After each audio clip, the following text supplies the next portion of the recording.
Good morning, children. We are starting the chapter 19 of geography, that is agriculture, types of farming. Okay इस chapter में हम पढ़ेंगे agriculture को influence करने वाले factors and types of farming.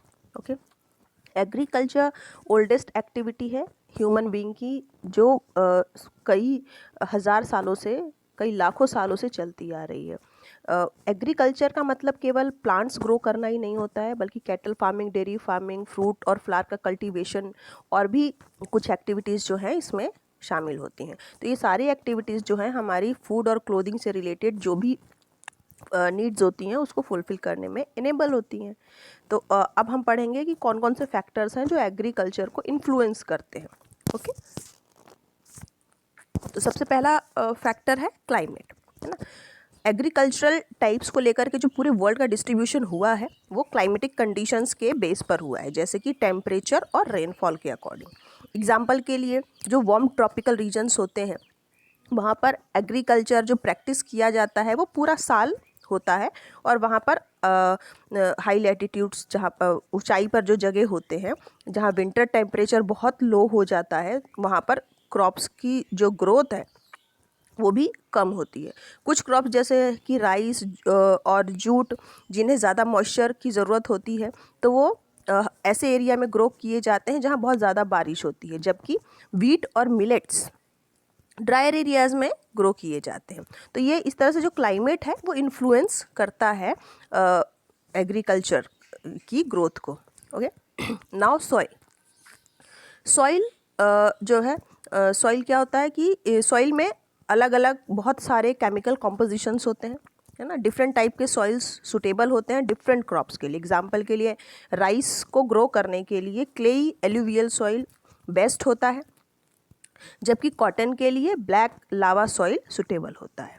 Okay, then relief feature, low lying land जैसे कि plain, river valleys और डेल्टास, यहाँ पर सबसे ज़्यादा जो कल्टीवेशन होता है क्रॉप्स का वो हिली एरिया से ज़्यादा होता है. दिस इज़ बिकॉज, ऐसा इसलिए कि जो फ्लैट ग्राउंड है, फर्टाइल सॉइल है, डेंस पॉपुलेशन है, बेटर ट्रांसपोर्ट यहाँ पर अवेलेबल होता है जो एग्रीकल्चर को सपोर्ट देता है. नाउ अदर फैक्टर्स जैसे कि फार्मिंग की कॉस्ट, कमोडिटी के लिए जो मार्केट होते हैं, ट्रांसपोर्ट की फैसिलिटीज़, लेबर की availability, capital, system of land ownership और गवर्नमेंट पॉलिसी, ये सारी चीज़ें एग्रीकल्चर को किसी रीजन में इन्फ्लुएंस करते हैं. नाउ टाइप्स ऑफ फार्मिंग, ये हमने जो अभी पढ़े climate, soil, relief, other factors, ये सब क्या है? ऐसे फैक्टर्स हैं जो किसी रीजन में, किसी एक स्पेसिफिक एरिया में एग्रीकल्चर को इन्फ्लुएंस करते हैं या उस पर कुछ प्रभाव डालते हैं. Okay, now next is types of farming. Different type की फार्मिंग प्रैक्टिस की जाती है अलग अलग एनवायरनमेंट में पूरे वर्ल्ड में. तो लैंड अवेलेबिलिटी की बेसिस पर कल्टीवेशन होता है. एग्रीकल्चर इंटेंसिव हो सकता है एक छोटे से पीस ऑफ लैंड पर भी, और एक्सटेंसिव हो सकता है एक लार्ज फार्म पर भी. तो कल्टीवेशन का एम क्या है? जिस एम को लेकर के कल्टीवेशन किया जा रहा है वो मेनली टू टाइप्स के होते हैं, सब्सिस्टेंस एंड कॉमर्शियल. ठीक है, तो सब्सिस्टेंस फार्मिंग क्या होती है और कमर्शियल फार्मिंग क्या होती है, इस कैटेगरी को हम देखते हैं. पहले हम पढ़ेंगे सब्सिस्टेंस एग्रीकल्चर. ये इस टाइप का एग्रीकल्चर है जिसमें जो फार्मर्स होते हैं वो अपनी फैमिली के कंजप्शन के लिए ही एग्रीकल्चर करते हैं. ओके, इस टाइप का जो एग्रीकल्चर है ये प्रिमिटिव एग्रीकल्चर है. लोग जो थे फूड ग्रो करते थे और जो मैन्योर प्रोवाइड करते थे, सॉइल की फर्टिलिटी को मेंटेन करते थे फार्म में ही. Farmer highly developed techniques farming का यूज़ और मॉडर्न मशीनरी का use, high yielding utilities of seeds का यूज़ और केमिकल फर्टिलाइजर्स का यूज़ अब करने लगे हैं, है ना. द फार्मर आर वेदर और once who are often able to maintain higher level of lifestyle, है ना. अब जो है ये हाई यील्डिंग सीड्स का यूज़ करिए, केमिकल फर्टिलाइजर्स का, मॉडर्न मशीनरीज़ का और डेवलप टेक्निक्स का यूज़ करके जो फार्मर हैं अब हायर लेवल का लाइफस्टाइल मेंटेन करने के लिए वो कैपेबल हो चुके हैं. Corporation is followed by them also. है ना, जो संस्थाएं होती हैं, सरकारी संस्थाएं होती हैं वहाँ पर उस रीजन में, वो भी उनको हेल्प करती हैं। It is very helpful in maintaining the fertility of soil, और साथ ही सॉइल की फर्टिलिटी को भी मेंटेन करते हैं। इस तरह की फार्मिंग जो है वर्ल्ड के बहुत लार्ज स्केल में होता है। डेवलप्ड पार्ट जो है वर्ल्ड के मेनली वहाँ पर बड़े स्केल में इस तरह की फार्मिंग की जाती है, mainly in north west Europe, north east USA and Canada. Average side of this farm in Canada and the USA is somewhere around 40 to 70 acres. इस तरह के जो एवरेज फार्म्स हैं कनाडा और यूएसए में, वो कहीं कहीं पर तो 40 से 70 एकड़ की जगह पर फैले हुए हैं, है ना। इन ज़मीनों पर जो लोग कल्टीवेट करते हैं, है ना, लैंड फार्म्स पर, और हायर स्टैंडर्ड ऑफ लिविंग वो इंजॉय करते हैं, ठीक है, क्योंकि हाई टेक्निक्स का यूज़ करते हैं तो उनका जो प्रोडक्शन है वो कई गुना होता है, और उससे उनकी जो लाइफस्टाइल है, लिविंग स्टैंडर्ड है, वो भी काफ़ी हाई हो रहा है, ठीक है। दैट इज़ सब्सिस्टेंस एग्रीकल्चर, ठीक है। नाउ डेयरी फार्मिंग एक दूसरे टाइप की एक्टिविटी है जो एग्रीकल्चर से ही रिलेटेड है, okay. The farming practice in which cattle are reared. इस तरह की जो फार्मिंग है इसमें कैटल्स को रेयर किया जाता है, गाय भैंसों को पाला जाता है मिल्क के लिए, और मिल्क प्रोडक्ट्स जो है वो आसपास के टाउन्स में और सिटीज़ में उन्हें बेचा जाता है। इसे डेयरी फार्मिंग कहा जाता है। ये जो डेयरी फार्म्स हैं वो साइंटिफिकली मैनेज किए जाते हैं, और मैकेनाइज्ड ऑपरेशंस होते हैं। इनमें मशीनों के थ्रू सारा जो है इसमें मैनेजमेंट और ऑपरेशन चलता है। मशीन्स का यूज़ किया जाता है मिल्क के लिए, मिल्क निकालने के से लेकर के उन्हें बॉटल में भरने तक, इन सब के लिए मशीन्स का यूज़ किया जाता है ना। मैनुअल लेबर का बहुत ही लिमिटेड स्कोप होता है ऐसे में। ऑस्ट्रेलिया, न्यूजीलैंड, डेनमार्क, स्विट्ज़रलैंड और नीदरलैंड, ये कुछ कंट्रीज़ हैं जो अपने डेयरी प्रोडक्ट्स के लिए जानी जाती हैं। कैटल रेंचेस क्या होते हैं? ये इस तरह के फार्म्स होते हैं जहाँ पर कैटल और शीप्स को रेयर किया जाता है मीट के लिए और वुल के लिए। ये जो लार्ज फार्म्स हैं उन्हें हम यूएसए के वेस्टर्न पार्ट में, कनाडा में, लैटिन और साउथ अमेरिका में देख सकते हैं।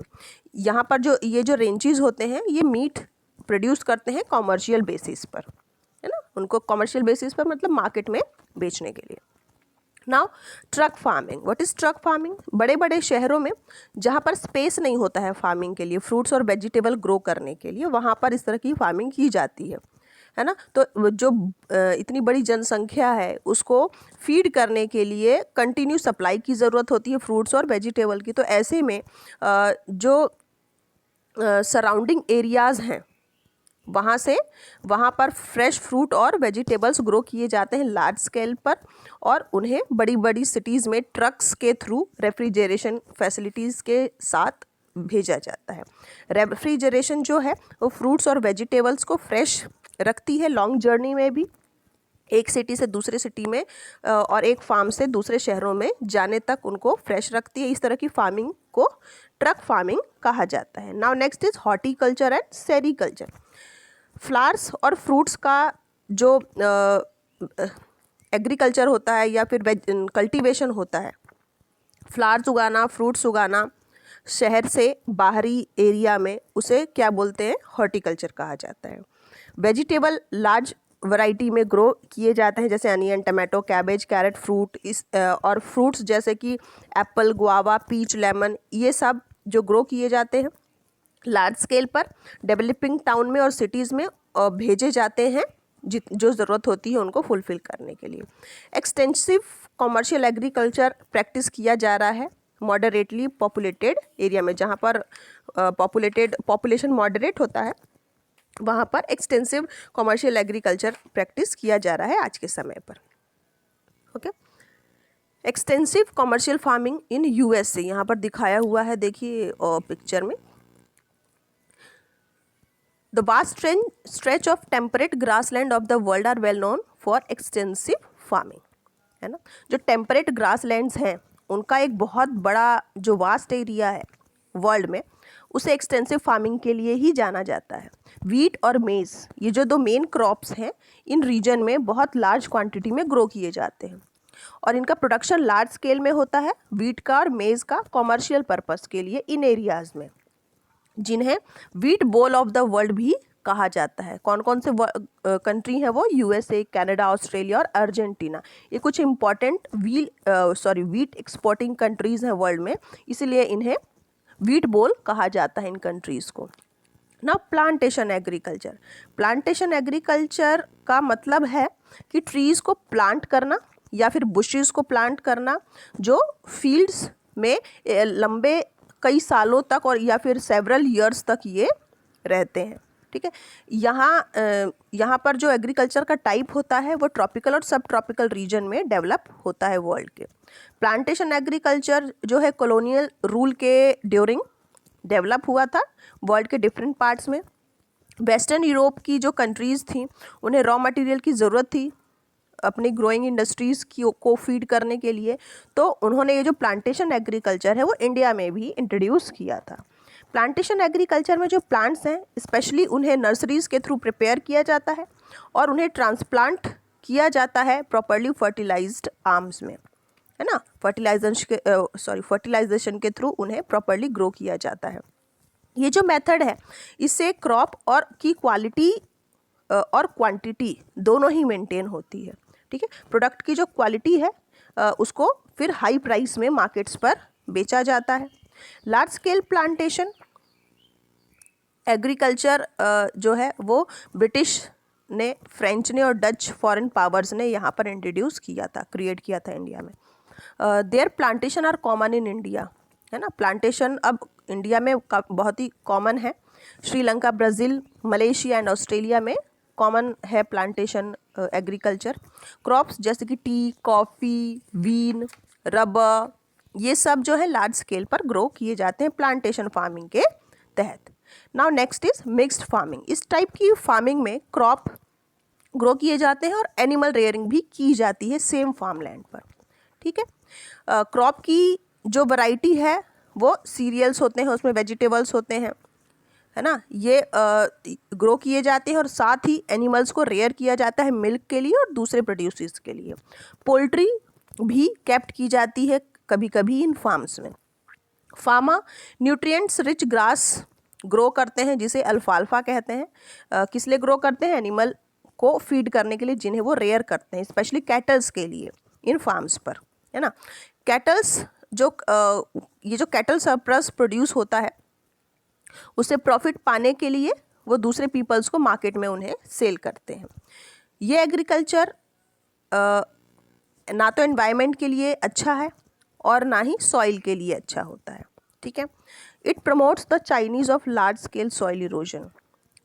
ये जो मिक्स्ड फार्मिंग है इसके कारण चाइना में लार्ज स्केल में सॉइल इरोजन प्रमोट हुआ है और इसके कारण बहुत बड़े पैमाने पर डिफॉरेस्टेशन भी होता है और नेचुरल वेजिटेशन का बहुत लॉस होता है मिक्स्ड फार्मिंग के कारण। समझ में आया आपको? Now next is intensive agriculture. Intensive agriculture is followed in the monsoon lands of Asia. ठीक है, इंटेंसिव एग्रीकल्चर एशिया के मॉनसून लैंड्स में फॉलो किया जाता है। फार्मर्स अक्सर जो छोटे छोटे जिनके पास लैंड्स होते हैं जहाँ पर वो काम करते हैं अपनी फैमिली मेम्बर्स के साथ, फार्मर्स जो है इम्प्रूव्ड वैरायटी के सीड्स का यूज़ करते हैं, मैन्योर्स का यूज़ करते हैं, केमिकल फर्टिलाइजर्स का यूज़ करते हैं ताकि सॉइल की फर्टिलिटी मेंटेन रहे। ओके, और मैनुअल लेबर का भी यूज़ करते हैं वो बड़े पैमाने पर। यहाँ पर जो स्मॉल फार्म्स होते हैं वो इंटेंसिवली उन्हें यूज़ किया जाता है ज़्यादा से ज़्यादा, एक से ज़्यादा क्रॉप्स एक साल में ग्रो करने के लिए। ऐसी कंट्रीज़ जहाँ पर बहुत ज़्यादा पॉपुलेशन का प्रेशर होता है जैसे कि चाइना है, इंडिया है, जापान है और जो कुछ दूसरे साउथ ईस्ट एशियन कंट्रीज़ हैं वहाँ पर वीट, राइस और शुगर केन जैसे जो फूड प्रोडक्ट्स हैं वो मेन क्रॉप्स होते हैं जो इंटेंसिव फार्मिंग एग्रीकल्चर के अंतर्गत ग्रो किए जाते हैं। The field of crops per acre of land is high, है ना। जो क्रॉप जहाँ पर ग्रो किए जाते हैं वो लैंड ऐसे इस तरह के इंटेंसिव एग्रीकल्चरल लैंड की वहाँ पर बहुत ज़्यादा अधिकता होती है। फार्मर्स जो है पेस्टिसाइड्स का यूज़ करते हैं और इंसेक्टिसाइड्स का यूज़ करते हैं, प्रॉपर इरिगेशन का यूज़ करते हैं ताकि ज़्यादा से ज़्यादा क्रॉप्स ग्रो हो सके उनके फील्ड में। क्रॉप रोटेशन टेक्निक जो है वो सॉइल की फर्टिलिटी को रिटेन करने में हेल्प करते हैं. Okay, now next is organic farming, but this part we will continue in the next class. So पहले आप इतना पार्ट रीड कीजिए और उसको केयरफुली एक्सप्लेनेशन को लिसन कीजिए. After that I will take the next class and we will finish the rest portion of this chapter. Okay, till then, goodbye.